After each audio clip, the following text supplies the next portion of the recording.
días, Buenas tardes. y buenas noches, ya que estamos en el mundo virtual y eso lo estás viendo a cualquier hora. Las expositoras de este grupo somos Saima Vilches Y Jenny Zulca. El texto que vamos a tratar es La Gaya Ciencia de Bertolt Brecht, que se encuentra dentro del libro Política de la literatura de Rancière.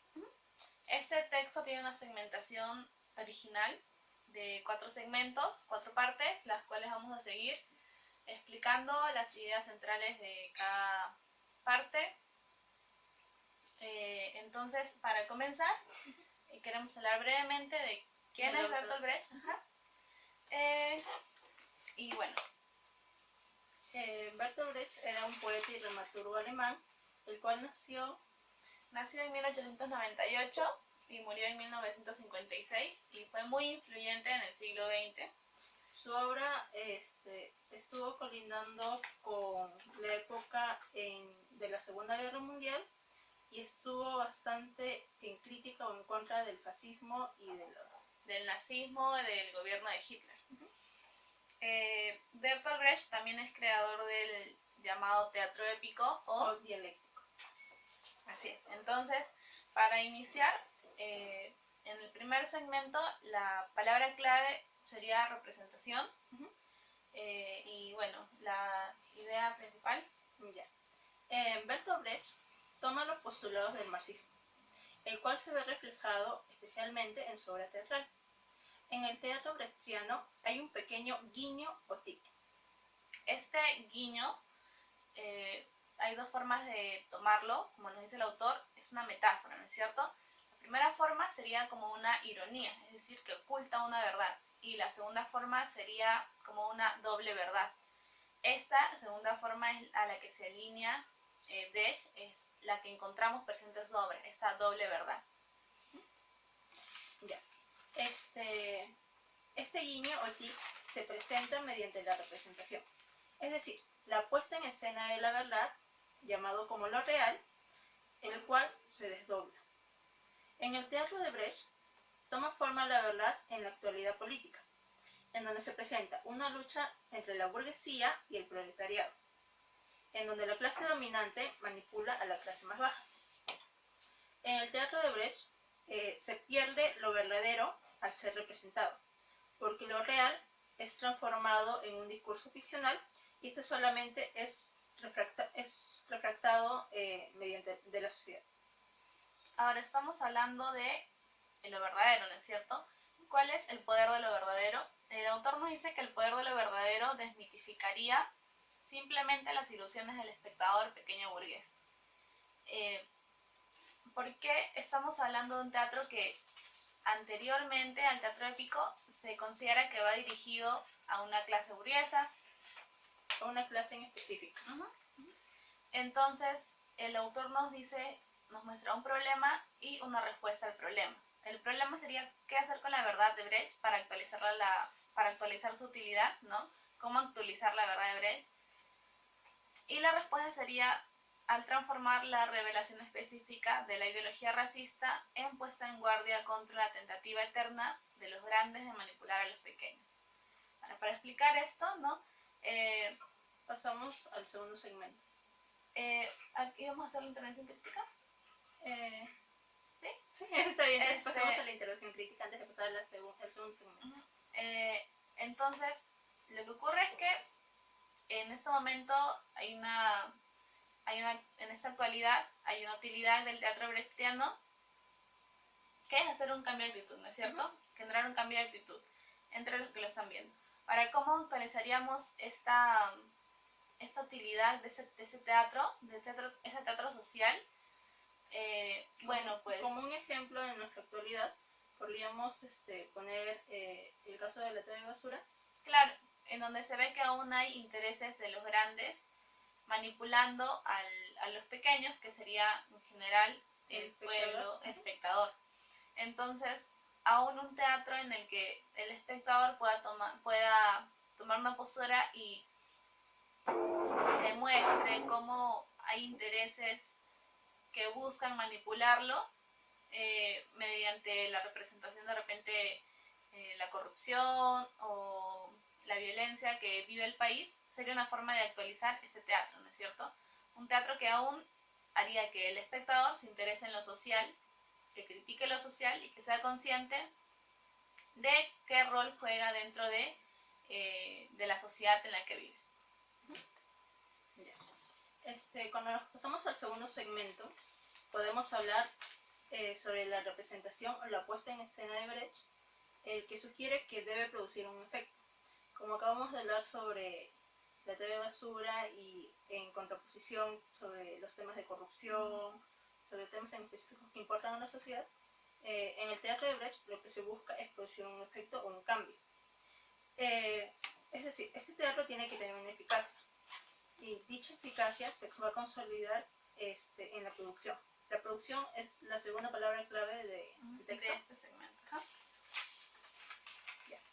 Para hablar de producción, Brecht toma los postulados de Marx, en donde la producción debe ser útil, que debe generar un cambio social, y debe presentar un reconocimiento del sujeto en su producto, es decir, el trabajo.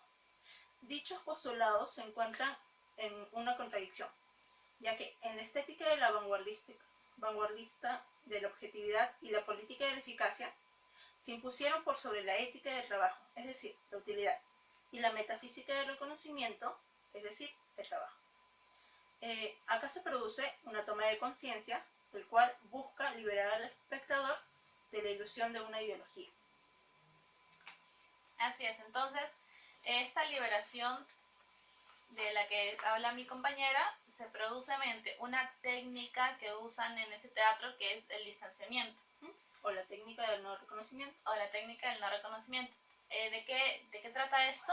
Bueno, pues esta técnica lo que busca es que, a diferencia del teatro anterior, el espectador no sienta empatía por los personajes que están siendo representados, sino más bien que tome una distancia y se dé cuenta de la situación que se representa.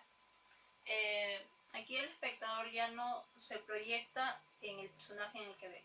Al tomar un distanciamiento hace que tome un razonamiento más objetivo que subjetivo.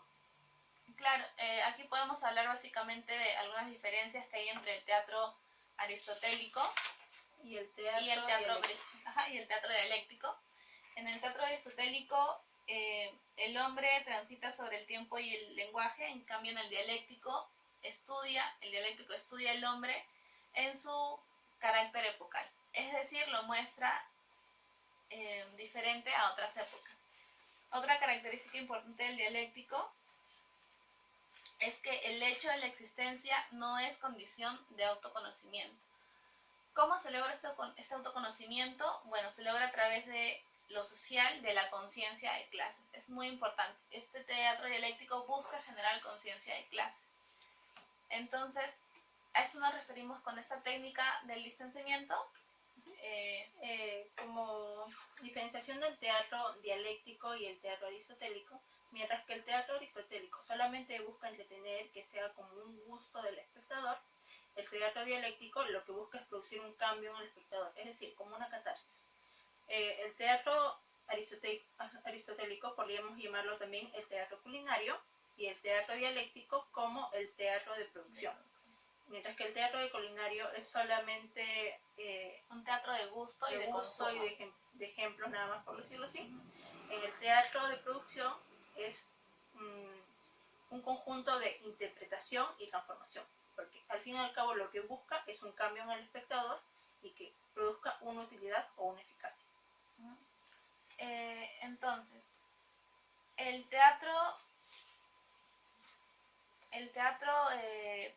tenemos el teatro culinario, que es llamado de esta forma negativamente, ¿no es cierto? Y el teatro de producción o el teatro dialéctico. El teatro dialéctico lo que busca también es, mediante su representación, es como una pedagogía, ya que enseña al espectador cómo debería producirse un cambio en la sociedad en la que está representándose la obra teatral. Básicamente eso. ¿Seguimos con el tercer punto o todavía vamos a hablar de él? un poquito más sobre el segundo punto, creo que podríamos acotar algo más. Claro. Otra cosa, aquí en este segundo segmento aún, se nos menciona a La Medida, que es una obra de Bertolt Brecht. Nos dice que es difícil imaginar una pedagogía más extraña, ¿no? La pieza La Medida, para Adorno, justifica de antemano los juicios de Moscú. Los juicios de Moscú son... es un hecho histórico, un hecho que sucede, ¿no? Y nos dice que esta apología de la ortodoxia resulta intolerable para los ortodoxos, ¿no? Aquí se critica el que en la ortodoxia marxista, ¿no? los partidarios del comunismo prefieren el morir que ser desterrado del partido, porque ser desterrado o excomulgados del partido significa algo mucho más relevante que la muerte. Hay como una crítica ahí donde Brecht pone una parte del libro en donde dice que habían matado a los culpables o a los traicioneros a los agitadores de la revuelta, y el general solamente está más interesado en saber si que han sido excomulgados del partido. No les importa que ya están muertos, a pesar que le dijeron como que ya están muertos, pero a mí me preocupa saber si han sido excomulgados o no. Es como una ironía esta parte que menciona Brecht en la elección al teatro. Claro, y que esto también se relaciona con la postura que él toma en general en su vida, ¿no? Él no se involucra en ningún partido, él no se considera comunista y tampoco no se logra finalmente alinear a ningún partido. Si bien se pega a la ortodoxia marxista, se alinea más que nada a lo teórico. E incluso en una parte más adelante nos van a decir que Brecht ofende a quien pretendía halagar, porque él en realidad, si bien intenta presentar la ortodoxia en su más puro estado, ¿no?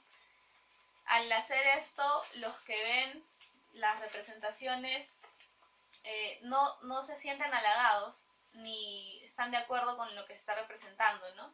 En este sentido también es que se produce justamente este efecto de distanciamiento y de objetividad, como decía mi compañera, que uno no siente, si bien podían ser comunistas los que veían estas representaciones, estos no sentían empatía con los personajes representados, sino más bien muchas veces un disgusto, ¿no es cierto? Claro.